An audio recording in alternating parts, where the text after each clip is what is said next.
In this video, we're going to share with you what is a circuit breakdown in Singapore, as Sean has been preparing for his exam, so that he was at home most of the time. He not really know what happening outside, so I'm quite lucky enough that I have a lot of photo shoot and food delivery, and then I can go outside to see what is actually happening and to share with you what happening. So later, after we explain what is a circuit breakdown, and then we'll watch the video together, because Sean actually have no idea what is happening outside now.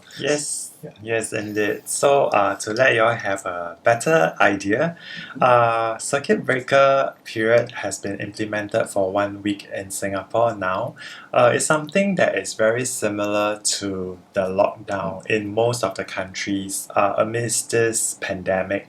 But then, it's not exactly 100% lockdown. Yeah, we are quite lucky that we still able to go out to do a lot of things. It just encouraged that not to go out, just try to stay at home. So the main difference is that the major non-essential services are all closed, and essential services such as places where they sell food or markets, haircut, even the barber shops, they are still open. Salons will only open for haircuts only, strictly no dyeing, no perming, no rebonding, and so on and so forth. And then people are encouraged to stay at home, strongly encouraged, and they can go out only if they want to do like simple things like marketing, and then buying some groceries at the supermarket, or perhaps to even exercise in selected parks, because even some of the parks and beaches are already closed. And, after a few days of the circuit breakers. Yes, and then as of now, right, I think two days ago, there was a mandatory requirement for all passengers taking the public transport to always wear a mask. And also go to the supermarket. Yes. So now it's actually mandatory for you, once you step out of the house, to always wear a mask. So let's watch the video together. So I will explain to you what happening, and then to Sean as well.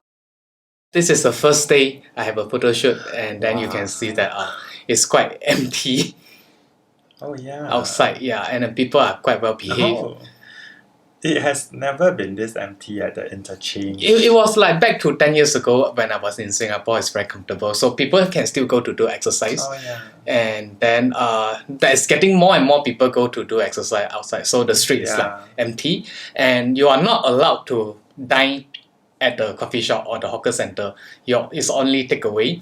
And then supermarkets is not as crazy at the first days that people buying a lot of food, right? Then not much people in the bus. And then this is another hawker center at the Admiralty, and you can see at night, usually at 8 p.m. it's always like lots of traffic.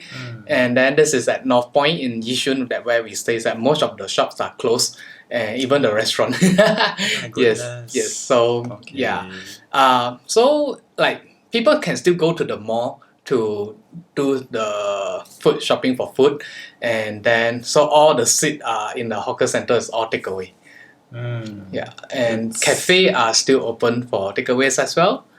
It's quite an eye-opening experience, really, because I mean, I have never seen the mall so quiet before. And then the petrol station is still okay, so like people are not really go out, so the gas, the gas is quite okay. And then again, this is a Sembawang shopping mall. It's only those like food, tuition center, like food have to be tuition centers closed, right? And then this is another Canberra. So they try to cover up the seat, and then it's like very empty. So this is the second day. So, you can see that they're very creative to make the people not to dine over there. Because and food delivery right over there is like the business is very good. And then the end of April, they implant that the spacing in the buses, safe distancing. So there's a lot of stickers that placed in the bus. Even those at the train stations that saying that you have to keep a distance. And in the seat of the MRT, and even those as a sticker to dedicates the places for you to stand. And it's very empty. It's actually it's very comfortable distance, so that you can see that it's about 2 p.m. That's usually is a busy lunchtime, and most of the train is like very empty. And there's a stop over there. I'm not sure why you can go there. And it's very quiet. It's lucky that a lot of people still stay at home. They don't really go out because the offices are mostly closed. And this is another hawker center, food court in North Point in Yishun, and it's basically like very empty. And the last day, I mean the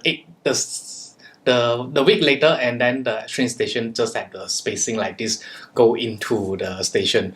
But actually, when you go out, the exit the MRT station is still the same. You can go with the same plate. What is happening is that the entrance to go into the platform, there is an alternatively way to go inside the queue, and then the spacing as well. And also when you are taking a bus in the interchange, there's a distancing. It's all a part of the people in other countries call it social distancing, but in Singapore we coin it as safe distancing. And back to the hawker center part, right?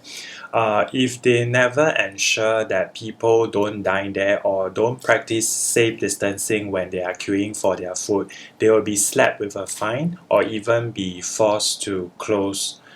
Yeah, so I think the fine is $300, right? The fine is $300. If I'm not wrong, is for those people who stepped out without wearing a mask. Because initially it was just a verbal warning, and I think the cases started to climb, and people still do not really recognize the severity of this pandemic. Yeah. And so they decided to come down a little bit harsher on people who still insist on not wearing a mask. So this is the update that the first week in Singapore for the circuit breaker is when I go outside for photo shoot and food delivery, it was quite okay. So there are getting more people, they are wearing masks now, but there are still a lot of people like they wear the wrong way, so it's like cover. So please, when you wear a mask, please wear in the proper way to cover your nose, and then wash your hand all the time and try not to touch anything. And Jim was telling me that there are people who just like pull the mask down, scratch their nose and things like and that. Like, it defeats the whole purpose, and there's a lot of couples still like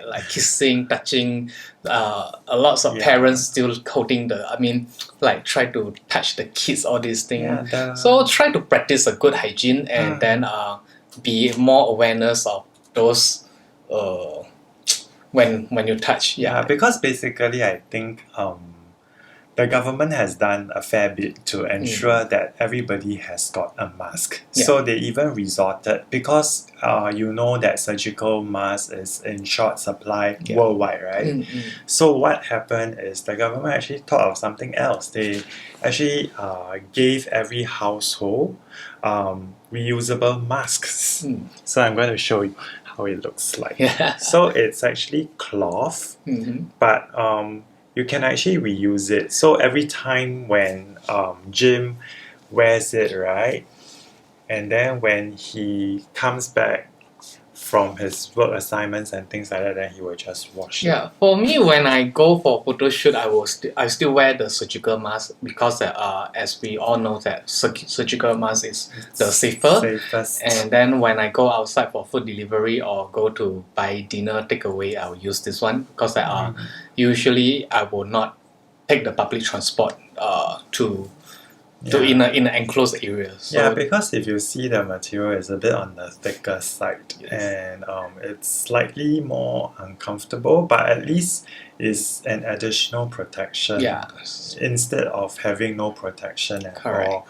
And we all already know that the virus actually spread via aerosol, which is like vapors in the air, so we just need to be very careful. So try to stay at home as you can, and then we end the video here. Thank you so much for watching. If you have any questions or just any comments, just let us know, and we'll try our best to reply you. And stay safe, wash your hands. Stay healthy.